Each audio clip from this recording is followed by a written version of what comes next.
So this is going to be a short still about what we know about the constellation Taurus as of this weekend of June 26.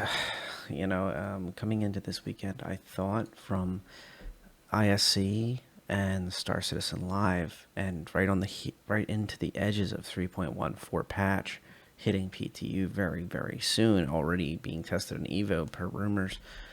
I would have assumed that we would know the SCU and the exacts about the constellation Taurus. But instead, today, i.e., last night, we found out that the constellation Taurus is not going to have all the Golden Pass tech, so it will have a Golden Pass along with the other constellations. They showed a picture of the inside of the vessel's main storage area, but if you look, the grid has not been updated. The wiki is out of date and can't be trusted. And also, the old pamphlet brochure is some of the latest information we have to go off of, which is kind of crazy when you think about how old this system is. So inside the constellation Taurus, and the original idea before it was released, and then into when it was originally like some type of flyable thing, etc., we had a upper storage deck and alongside a main cargo bay, and this entire thing would lower. So it was like the constellation Andromeda or the Phoenix on steroids. Andromeda is a better comparison because the Phoenix has that crushed down cargo bay. It needed a special rover just to fit in there because most of the main space, the entertaining space, VIP space, is taking up more of the ship's shell, and it's a fatter ship because of it. Nothing wrong with that. I love the Phoenix as one of my daily drivers. Highly recommend that ship, even with all its issues. But the Taurus does not have the snub fighter. It has a longer cargo area, and even has, at least in the original concept, has a shielded storage area that is designed not to be scanned. So it's like a runner's ship. So if you have a bunch of slam or something, you can hide it in there. And it either lowers or completely removes the risk of the NPCs being able to scan, or even players being able to scan easily your illicit cargo. I would say that this ship, before the days of industrial versus competitive military modules, also would gain industrial modules, which have their own benefits and drawbacks. Ease of use, long endurance, but not as efficient or effective in the moment when you're trying to flee or fight or whatever. But now this ship is not suffering from that issue. Also, it still maintained its size 2 missile bays that are on top. At least in the new design, they're still there, and we'll see that in just a moment. But I just wanted to underscore that this is supposed to be, in the original, it was supposed to be 70% more cargo capacity than any other constellation. The longest Taurus cargo pod ever, with an additional 2 meters. It was talking about how when they rolled this ship out for flyable, it would be able to have all this extra space. Rear hull access clearance expanded by 5 degrees for easier access, so you can get in under the ship and into the cargo areas easier and more effectively. Fully ejectable quick hitch cargo hold for rapid transfers, which is maybe a little bit dated because nowadays we're going to have tractor beam tech on most ships that would be support ships for this, possibly ground vehicles down the line, and definitely handheld tractor beams. On the multi-tool is a weaker one, and then like the equivalent of a size 2, but for humans, for person on foot, tractor beams that are more specialized that you will not use with the multi-tool. They'll cost more, and they only just do tractor beam tech. So there will be a lot of different ways to unload this ship, along with the new carts at the space stations and at the ports that are in the cities. There's going to be a lot of ways to get stuff off this ship. I wouldn't sweat whatever these fancy things are, but this is right here. Additional security hold featuring double blind plating. This is what that little line is what they're talking about for the scanned either reduced risk or no risk of running illicit cargo in that specific hold. So there's a secondary hull on top of the original cargo area that you would see here. And individually climate controlled storage lockers for delicate cargo. I'm not quite sure how big those lockers are. I'm thinking like what Hercules has a whole boatload of. This will have a few of those. And who knows how that'll work. It is interesting, though, for cargo that is like quantum sensitive or time sensitive. Maybe the time sensitive stuff, for example, or some type of, cargo that like it spoils over time. It's a rare plant or a flower or a food or something. You can put it in them. Who knows? But that's the whole point. This ship is supposed to have different features. It has the same benefits of a lot of the constellations in that you have fleet commonality. You can train a crew to work on this thing. I think as a crew of 4 is its max. I don't think you would need a crew of 4, even in this older design or the newer design. I would honestly, humbly suggest 2 players would be an excellent crew for this thing. 1 crew member jumping between different guns as necessary and doing engineering work and keeping an eye on things. Maybe working the tractor beam on his person. Because the ship doesn't have one, at least on this design, unless they're going to sneak one in there. And, keeping an eye on your back while you make your business drops and things. As I pointed out yesterday when I was on the show with Ash, I mentioned that the Raelin has a tractor beam tech. It has VTOL capabilities that are significant, and it also has externalized cargo bays. So you could, in theory, have a deal where either half or all the money is given to you up front before you deliver. You show up to deliver, and you can stay 40 feet in the air and use the tractor beam to deploy them items and place them on the ground without having to risk your ship. And that would be like a 2-person crew at the minimum to do the same kind of trick. This ship does not have that ability. It has to expose its cargo belly. These 12 actuators have to come down and deliver the cargo. Now, let's take a look at some of the work that Reddit has done with the stuff that has been revealed in the past 2 days about the Connie Taurus on official systems.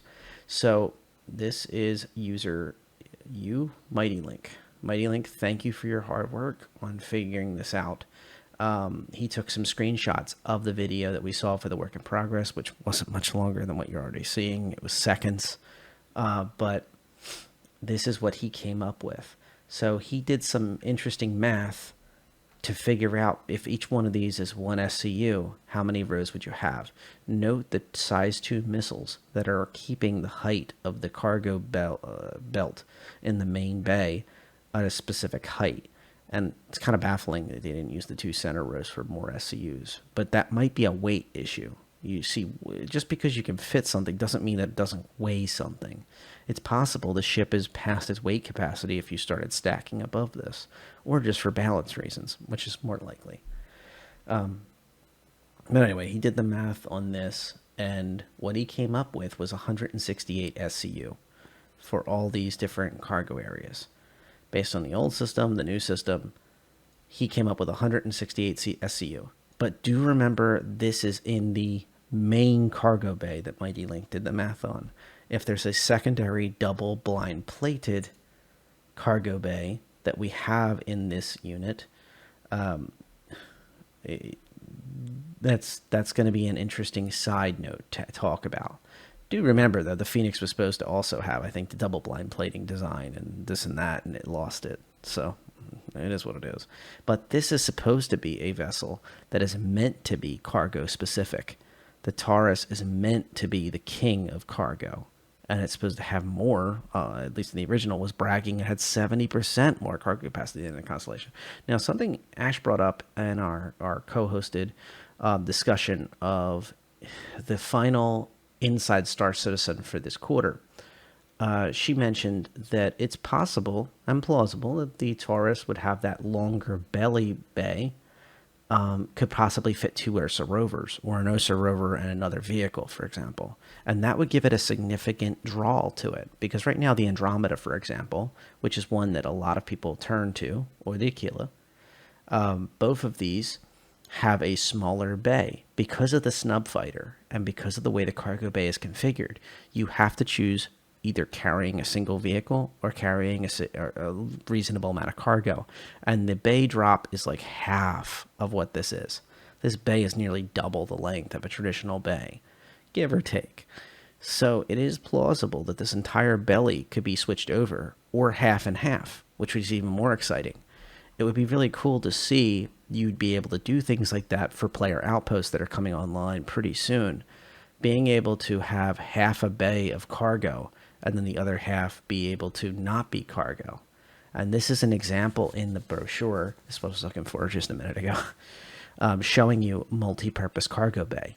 I think of those like ice pilots up in Alaska with the multifunction aircraft that are from like the 50s and the 40s and such, and they still got them running because they're perfect for the value of what they need. The Taurus runs its cargo internal. That means it's protected not just by the shields like the Raylan, but also it's protected by the hull and the armor. You have to take the Taurus down or force it to surrender its cargo to you. You can't just blow its sides off and take its stuff. It's protected. It's inside there, and it also allows you to bring vehicles properly in. Now, the Raylan may be able to tractor beam in like a freaking motorcycle or something, like a Ranger or maybe even a Dragonfly. Maybe. But this thing can legitimately roll on, roll off a significant amount of hardware. It ain't no Herc, but at the same time, it doesn't have the fuel bill of a Herc. What we're going to see when we see these changes come down the line with capacitors in 3.14 and with power management overall, we're going to see significant changes in how these ships behave, and they're going to be brought in line slowly, but they will be brought in line. And I see the Connie Taurus as a great all-around ship for people that are working planet side, moon side at planetary outposts very soon.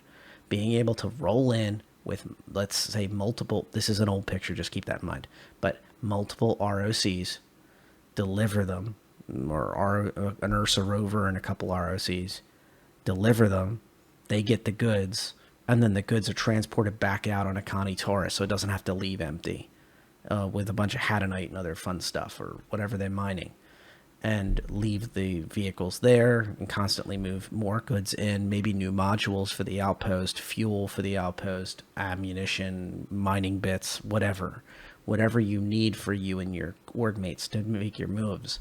This ship is a good all-arounder. I'm not saying it's the best at anything, but I do see the Connie Taurus has a place in the lineup. And because of its ability to carry vehicles and its potential to keep that dual hull, less scannable area to hide illicit cargo or just highly valuable cargo that's not that big, suddenly you have even more valuable things. Some mining bits for like the mole and the prospector can be tens of thousands of UEC. Being able to hide those and then not have a whole cargo hold when the pirates or NPC or PV or players otherwise scan your hull and they just see a pile of, random goods for like solar panels and such for an outpost, they may leave you alone and not even realize you have this 100,000, 200,000 UEC worth of freaking mining bits sitting in your secret hull. The Taurus has a place, but it's a niche. I see it as a niche, and it's not, 100% tied to the planetary outpost concept. There's other ships as well on a larger scale or smaller scale you might want to consider. Freelancer Max being a good example of that. On the smaller scale, on the larger scale, obviously the Hercs. But I see this ship as usable, and I will have a CCU to one of these. I highly recommend at the very least picking up a cheap CCU that's less than $5, $10, etc. in this price bracket and looking at it, because regardless of how you feel about this ship, if you have any inkling of needing a ship that can kind of fit a few different roles, this ship's going to do it. When it comes to mining and outposts and things that are in that bracket of gameplay, I see this ship as a valuable tool, and the price will go up when it's available, which is very, very, very soon. If I prepared for these type of events, I'd be dangerous. But, wow, okay. So the Taurus is not available right now. But this is a little trick. If you're in the CCUs, if you go to all ships and then you search or just click down the list, you can find any vehicle you want. And what's nice about this is I can't put any vehicle in this filter list, but it will give you some ideas. These are just the ones available this second, but there's others. If you notice, that's the value right now it's at the 150 USD. That means that you can put, say, a Razor, which is a bad example because that's not always available, but a Hornet Tracker, that's a good one because that's often available. That's a $10 upgrade. Freelancer DUR, that's another good one. That's 15. Cutlass Red, if you're not into the Apollo gameplay, medical gameplay, and you're just using it as an APC, this would be a nice out.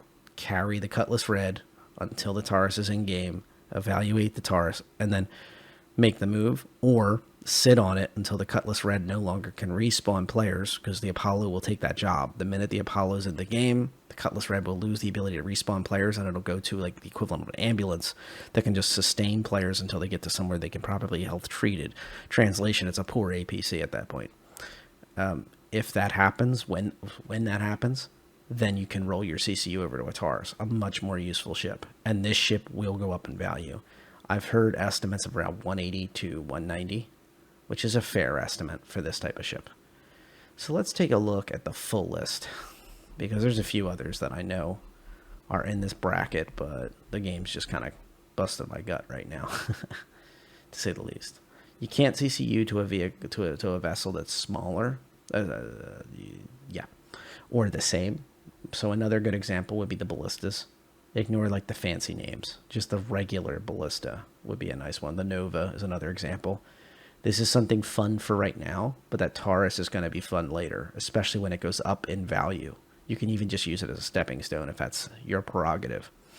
But all of these are solid options in that bracket, especially something like this. The Vulture's an advanced starter ship. It's a cool ship, don't get me wrong. It's one of the cooler Drake ships, but it is not worth what they're saying it is. So for $10, you can make the jump from that over to the Taurus when it's available, and jump over. So just some food for thought. I don't know how much it's going to go up. If it goes up a little bit, let's do some gameplay theory here. And if you don't already have a CCU, or you don't want to use the gray, what other options do you have? Let's say it goes up to 180. There's some solid options here. You've got the Cuddy Blue. You've got the Super Hornet. I wouldn't recommend this one, but if it goes above 180, that might be an option. That's just not a great option. You've got the Forgotten Hurricane if it goes above 195. Sorry, I had to say it. And if it goes above 2, this is a solid option. This is another example of an advanced starter. It is not worth that price. Taurus will make you a lot more money. Go with the Taurus. Or at the very least, have that CCU. So if you ever change your mind, you'll be fine. These are all solid options. Prospector's another good one. It's a moneymaker, but you can buy it in game. So it's a great one to transition from. Gladiator's a good example. That's another one that's not. You can buy this in game. This is not worth having, honestly, at this point. Especially if it has LTI. You might as well just roll it over to the Taurus. Keep moving your stepping stones forward. Don't get stagnant with smaller ships. Especially when you're already up here. You've already made the investment. Just go a little bit further. So that's just some perspective on that. I'm going to go back to the Reddit post to kind of capstone this right after we go through this brochure, making sure I didn't forget anything major. Because even though these are old, a lot of the times you find a lot of stuff that's supposed to be in these. It obviously has the VTOL of the original Connies. Goes without saying. It's going to enjoy some of the benefits of the Connies where they reinforced the cowlings on the engines. There is some images from ISC Live that show the new Connie Taurus. I am going to skip finding those, to be brutally honest. If the devs haven't even bothered to give us the SCU numbers, what's the point at this point? We don't even have basic information on this ship. This is much better because at least I can show you some content and give you an idea of what it's supposed to be. I am not in the mood to show hype and shiny outsides of structures that they won't even give us information. I don't know why they refuse to show the SCU. I don't know why they refuse to talk about it. I think it's not fair to the player, especially when you're talking about this kind of money and backers making decisions with their fleets. The Raylan is a limited availability ship, and the Connie Taurus will be the new hype, sure, but you deserve to know what your options are, and these two ships are the two ships to compare. The Connie Taurus being an internalized ship versus the Raylan being an externalized ship that enjoys bigger cargo but more risk to the cargo. Even with those dual large shields, there are weapons designed to penetrate shields. There are ways to destroy shields. As subsystems come online, capacitor tech gets improved, there will be ways to even destroy a shield on the side of a vessel or just target one side of a vessel and really hit it. That being said, a large shield is nothing to sneeze at. You have a decent size shield on here too. This size 4 translated, it's basically a large shield systems on board there. I would ignore this the old sizing systems. This is large shields on the Connies. And also you have at least some level of armor and hull structure that is protecting your cargo. And then you have the dual plated system, which is even more protection, at least on that more valuable cargo / illicit cargo area.